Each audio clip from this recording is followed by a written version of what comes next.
Student, तो last time हमने क्या सीखा था, ठीक है, इससे पहले लेक्चर में हमने सीखा था कि भाई R1 को हमने किस तरह -1 से मल्टीप्लाई किया और रिजल्ट किस तरह रो 1 में फ़र्क अफेक्टेड हुआ। ठीक है, अब हम क्या करते हैं, हम एक और ऑपरेशन परफॉर्म करते हैं, -1/2। अगर मैं आपसे कहूँ -1/2 R3 के साथ जो है वो क्या कर रहा है, तो आप देखेंगे कि जो R1 है, R3 जो भी एलिमेंट हैं उसके साथ हम क्या करेंगे, हम -1/2 को मल्टीप्लाई करवाएंगे, सही करवाएंगे ना। R3 के जो भी एलिमेंट्स हैं अब उसको हम क्या करेंगे, -1/2 को मल्टीप्लाई करवाएंगे। ठीक है, जिस तरह हमने प्रीवियस क्या किया था, -1 को सिर्फ मल्टीप्लाई करवाया था, इस तरह अब हमारे पास एक पूरे का पूरा ये 1/2 में गिवन है वैल्यू।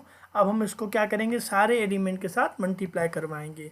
तो अब वीडियो पॉज कीजिएगा और मुझे बताइएगा कि इसका जवाब क्या आता है। ठीक है, let me check it down कि जो है सबसे पहले कौन आंसर देंगे उसके जो है, जो मैंने भी सवाल पूछा आपसे। ठीक, तो मैं इसका जवाब बताने वाला हूँ। उसका जवाब होगा 0 0 1 -2। ठीक बेटा, तो ये आंसर होगा और उम्मीद करता हूँ, ठीक है, आपने जो है आंसर करेक्ट बताया हो, करेक्ट देख लिखा हो।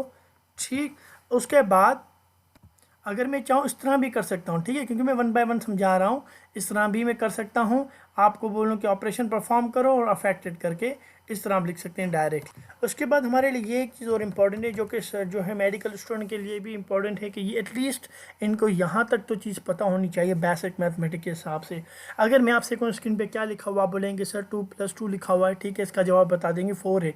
नॉर्मली क्या, अगर हम प्लस नहीं लिखते यहाँ पर तो ये प्लस ही कंसिडर किया जाता है। ठीक है, तो अगर मैं प्लस लिखता हूँ तब भी बात एक ही है, और नहीं लिखता तब भी आपके जहन में ये होगा नॉर्मली कि सर ये प्लस ही हो रहा होगा, अगर माइनस होता तो डायरेक्टली आप माइनस लिखते। ठीक है, वेल अगर हम इसे प्लस कर देंगे तो जवाब आपको पता है कि क्या आने वाला है, 4 आने वाला है। ठीक, तो एक चीज़ आपको मैं बताना चाहूँगा कि यहाँ लिखा हुआ है 2, और अगर इसके साथ मैं और 2 लिख दूंगा तो आपको पता है ये क्या लिखा हुआ है, 22 को ये नहीं कहेगा ये मल्टीप्लाई कर रहा है, ऐसा ही है ना।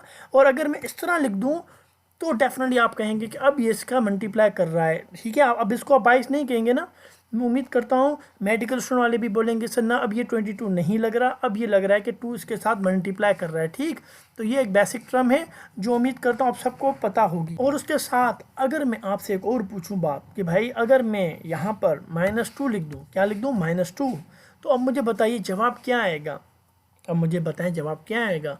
तो अब मैं उम्मीद करता हूँ कि आप जवाब देंगे। ठीक है, और अगर मेडिकल स्टूडेंट वाले हैं वो वीडियो को पॉज करें और जवाब दे दें क्या आएगा। सिंपल से क्वेश्चन है, क्योंकि इसकी बड़े इंपॉर्टेंस है हमारे इकोनॉमी में भी और मैट्रिक्स में भी, क्योंकि यहीं से आंसर बिल्कुल चेंज हो जाते हैं। आपको पता है ना, माइनस माइनस गलत, मैंने आपसे नॉर्मली क्लास में भी कहा कि माइनस प्लस से गलती से पूरा क्वेश्चन चेंज हो जाता है। और उम्मीद है आपने क्लास में भी देखा था किसी जो हम एक्सरसाइज करवाता था मैं आपको, तो कितने डिफरेंट आंसर भी आते थे। ठीक, just because of this plus minus का ना सही तरह करने से। पर वेल उम्मीद करता हूँ कि आप बोलेंगे सर इसका जवाब होगा -4, ऐसा ही होगा ना। ओके, तो मतलब ये हुआ कि अगर ये माइनस लिखा हुआ है, ठीक है, और दूसरा ये प्लस लिखा हुआ है, असल में 2 क्या है, प्लस का ही है ना, तो जो जवाब आने वाला है वो कौन सा है, जवाब जो भी आएगा वो आएगा माइनस में, क्योंकि ये हमें बताया गया है मैथमेटिक्स के अंदर कि प्लस माइनस जो है अगर वो दोनों मल्टीप्लाई कर रहे हैं तो जो भी मल्टीप्लिकेशन है वो तो होगी, मगर जवाब हो जाएगा नेगेटिव। प्लस माइनस का जवाब होगा नेगेटिव में अंदर। ओके, तो अगर 2 प्लस का है और माइनस का कोई भी वैल्यू है तो जवाब होगा नेगेटिव में। ठीक है, ऐसा ही है ना। ओके, -2 तो नहीं होगा ना, क्या जवाब होगा यहाँ, माइनस क्या होना चाहिए, 4 होगा ना। शाबाश, उम्मीद करता हूँ कि आपका जवाब जो है यही हो। ठीक बेटा, तो यहाँ तक समझ आया, उम्मीद करता हूँ कि आप मुझे जवाब देंगे। ठीक है, रेस्पॉन्स देंगे इन टर्म ऑफ कमेंट्स के ज़रिए। ठीक बेटा, उसके बाद हम अगर मैं आपसे कहूँ कि अगर दोनों ही वैल्यू पॉजिटिव हो, दोनों ही अगर वैल्यू प्लस हो, यहाँ पर भी 2 हो, यहाँ पर भी 2 हो, तो जो जवाब होगा वो प्लस में होगा। ठीक है ना। अब ये बेसिक चीज़ें जो आपको पता होनी चाहिए, तो उसमें ज़्यादा डिटेल में नहीं जाऊँगा। ठीक है, 2 प्लस होगा, ये प्लस होगा, अगर दोनों ही प्लस पॉजिटिव साइन के होंगे तो जवाब भी हमारा प्लस आएगा। ठीक, इसी तरीके से हमारे पास मैं दोनों को ब्रैकेट्स में भी लिख सकता हूँ, अलग भी लिख सकता हूँ। मतलब ऐसा भी कर सकता था कि मैं इसको भी ब्रैकेट में लिखता, इसको भी ब्रैकेट में लिखता, तब भी बात वही होती। तो ये डिफरेंट तरीके हैं मैथमेटिक्स के जो हमें बेसिक लेवल पे समझने होंगे, और मैं उम्मीद करूँगा यहाँ तक आपको समझ आता होगा। ठीक बेटा, तो ये हमारे पास मल्टीप्लिकेशन के कुछ रूल्स हैं जो मैंने यहाँ पर थोड़े से डिफाइन भी कर चुका हूँ। ठीक, और उसके अलावा मैंने फर्स्ट लेक्चर में भी कोई ऐसा डिफाइन किया था। ठीक बेटा, तो यहाँ तक आपको समझ आ गया कि ये -4 कैसे हुआ। ठीक, इसी तरीके से हमारे पास ये सारे जो हैं एग्जैक्टली काम करेंगे मल्टीप्लिकेशन के हिसाब से। ठीक है बेटा, उसके अलावा जो हमारे पास एडिशन का रूल थोड़ा डिफरेंट है। एडिशन में ये है कि अगर ये कौन सा साइन है, ये भी प्लस का है, ये भी प्लस का है ना, दोनों ही प्लस के हैं इत्तेफाक से। ठीक है, अगर मैं प्लस नहीं लिखता तब भी ये प्लस का ही कंसिडर करते हैं, ऐसे ही होगा।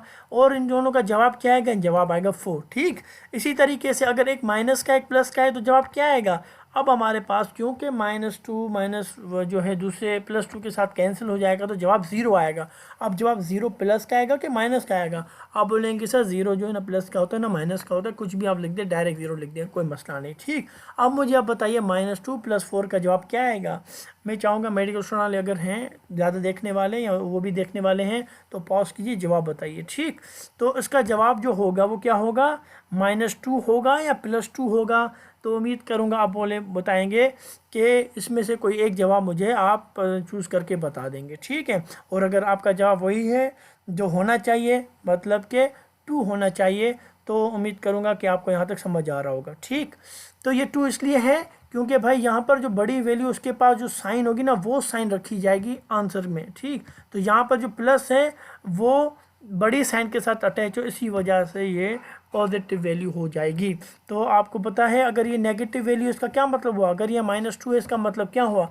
इसका मतलब होगा कि ये जवाब सही नहीं होगा, मतलब इनडायरेक्टली। ठीक है, और इसका मतलब ये होगा कि हमें माइनस जो है यहाँ पर क्या करना चाहिए? हमें इसको माइनस करना चाहिए और इसको प्लस करना चाहिए। ठीक, तो जवाब ये करेक्ट हो जाएगा, ऐसे ही होगा ना। ओके, उम्मीद करता हूँ यहाँ तक आपको बात समझ आ गई हो। ठीक है बेटा, अब ये मैं इतना आपको क्यों समझा रहा हूँ? क्योंकि एक लोन पे बहुत सारा एडिशन रो ऑपरेशन होने वाला है, तो ये बेसिक लेवल की चीज़ें आपको पता होनी चाहिए। स्क्रीन पर आपको जो दिख रहा है, क्या दिख रहा है? कि ये 2 चीज़ें प्लस हो रही हैं और जवाब होगा +4 का ही। ठीक है, मगर अगर मैं आपसे कहूँ कि इसके साथ में ये माइनस लगा दूँ तो अब क्या होगा? अब ये होगा कि ये प्लस और ये माइनस एक दूसरे के इनडायरेक्टली मल्टीप्लाई होंगे। क्या होंगे? मल्टीप्लाई। तो क्या होगा? प्लस माइनस ये दोनों एक दूसरे मल्टीप्लाई होंगे तो जवाब क्या हो जाएगा भाई? माइनस का। अब आंसर क्या होगा? अब आंसर होगा कि ये जो 2 प्लस का था अब ये बन गया है माइनस का। ठीक है, तो ये कैंसिल हो जाएगा, जवाब हो जाएगा 0। ऐसा ही होगा ना, जवाब हो जाएगा 0। और इसका जवाब कौन बताएगा मुझे? वीडियो पॉज कीजिए, जल्दी से बताइए इसका आंसर क्या होगा, क्योंकि मैं नेक्स्ट स्लाइड में बताने वाला हूँ। इसका जवाब होगा 4x, और डेफिनेटली ये दोनों कैंसिल हो जाएंगे। ठीक है, कैंसिल होंगे कि नहीं होंगे? आप मुझे बताइए, सही लिखा है कि गलत लिखा है मैंने? तो ये हो जाएगा 0, ये दोनों कट जाएंगे क्योंकि प्लस माइनस हो जाएगा माइनस, तो ये माइनस का ही रहेगा, और दोनों जब कट हो जाएंगे तो हो जाएगा 0। तो आपको पता है 0 जो है वो ना प्लस का होता है ना माइनस का होता है। हमारे पास सिर्फ आंसर रहेगा 4x। स्क्रीन पर आपको यहाँ पर एक मैट्रिक्स दिखाई दे रहा होगा। ठीक है, उसके एलिमेंट होंगे ठीक बहुत सारे, जो भी 3x3 में आ सके, 4x3। ठीक है ना, 4x3 में आ चुके हैं। और उसमें जो हमारे पास एलिमेंट है, मैं आपसे पूछूं R1 में कौन से हैं? आप डेफिनेटली कहेंगे 1032, ऐसे ही कहेंगे ना, 1032 एलिमेंट है हमारे पास। शाबाश, तो ये रो 1 के एलिमेंट हैं। क्या है? ऐसे ही है ना, ये रो 1 के एलिमेंट है। और रो 2 के जो एलिमेंट है वो लेट सपोज कौन से हमारे पास? -1, 1, 5 और -4। बात समझ में आ रही है यहाँ तक? पहले एलिमेंट कौन से थे हमारे पास? R1 के ये, R2 के एलिमेंट ये हैं हमारे पास। ठीक, किसी भी मैट्रिक्स से हमने उठा लिए सिंपल से। और अगर मैं आपसे कहूँ इन दोनों को प्लस करो तो कर लेंगे आप? ये इजी रहेगा आपके लिए। पॉज कीजिए वीडियो, देखते हैं सबसे पहले कौन आंसर देता है इसका भी। ठीक है, तो उसका जो जवाब आएगा मैं चाहूँगा वो जो होना चाहिए ये 0, 1, 8, -2। अब ये जो -2 ये जो रिजल्ट आया है वो हम किस में डालने वाले हैं? R2 में रखने वाले हैं। अब मैं आपको कैसे पता चले कि भाई हमेशा जो है वो कौन सी रो को अफेक्टेड है, कौन सी रो में रखना चाहिए? तो उसके लिए मैं आपको एक और दे दूंगा कोड, और वो ये होगा कि R2 अगर मैंने लिखा और उसके बाद कॉलन दे दिया और उसके बाद मैंने कहा R2 को प्लस करो R1 के साथ, तो जो भी रिजल्ट होगा वो किस में आ जाएगा? R2 में आ जाएगा। एक तो तरीका यह है जो बुक में गिवन है, और ऐसा भी हुआ है कि बुक में ऐसा भी लिखा हुआ है R2 कॉलन को हटाया गया, मतलब ये जो R2 लिखा हुआ है ना कॉलन के साथ, इसको हटाया गया और इस तरह लिखा गया। तो इसका मतलब भी क्या होगा कि ये जो लास्ट में हमारे पास यहाँ इसको कंसीडर करें पहला या करें लास्ट, मतलब जो भी हमारे पास राइट हैंड साइड पे जो भी हमारे पास होगा वो उसमें डेटा चली जाएगी। जो भी अफेक्टेड होगी रिजल्ट, जो भी रिजल्ट निकलेगा वो किस में चला जाएगा? इस वाले साइड में चला जाएगा रिजल्ट। ठीक है, तो उम्मीद करता हूँ यहाँ तक आपको समझ आ गया होगा कि रो 1 को हम प्लस करेंगे या रो 2 के साथ कैसे करेंगे। सिंपल अभी तक हमने यहाँ ये सीखा है, ठीक है। और उसके बाद जो नेक्स्ट लेक्चर होगा वो एग्जैक्टली रो ऑपरेशन होगा। अपना ख्याल रखिएगा। उम्मीद करता हूँ यहाँ तक आपको समझ आ गया होगा। Thank you so much. अल्लाह हाफिज़।